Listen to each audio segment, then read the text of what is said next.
Ako si Gilo Dagohoy, simpleng tao lang, tahimik na lumalaban kahit maraming kulang. Hindi man nakapagtapos ng high school noon, patuloy pa ring umaasa sa bukas at panahon. Lumaki sa pamilyang wasak at magulo, maraming gabi ang puso ko'y litong-lito. Kasama ko ang kambal ko sa hirap ng buhay, kahit kulang sa gabay, tuloy lang sa tagumpay. Kasama ang stepfather sa aming tahanan, kahit hindi perpekto, pilit inaayos ang daan. Unti-unting bumabangon kahit maraming sugat, dahil ang pamilya ko ang nagbibigay lakas. Ako si Gino'y ito ang tunay kong kwento. Hindi man mayaman, puso ko na may buo. May asawa, dalawang anak na minamahal, isang babae at lalaki, sila ang aking ilaw. Ako ang nagbabatay habang walang trabaho, pero buong puso ang alay ko sa tao ko. Nakapokus lang ako sa aking pamilya, dahil sila ang dahilan kung bakit ako'y matatagpa. Hindi madali ang buhay na aking pasan, minsan iniisip kung saan ako patutungo bukas. Pero sa tuwing maririnig ko tawa ng anak ko,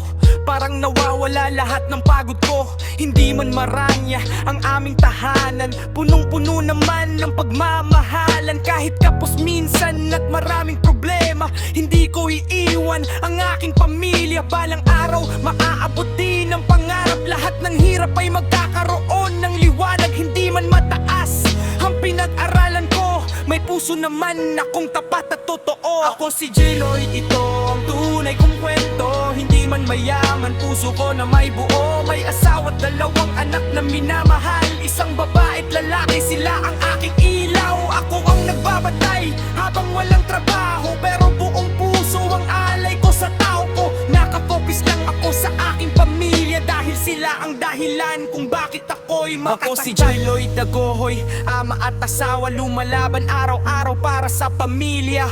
Kasama ang kambal ko't mga mahal sa buhay, kahit maraming pagsubok, hindi susuko kailanman.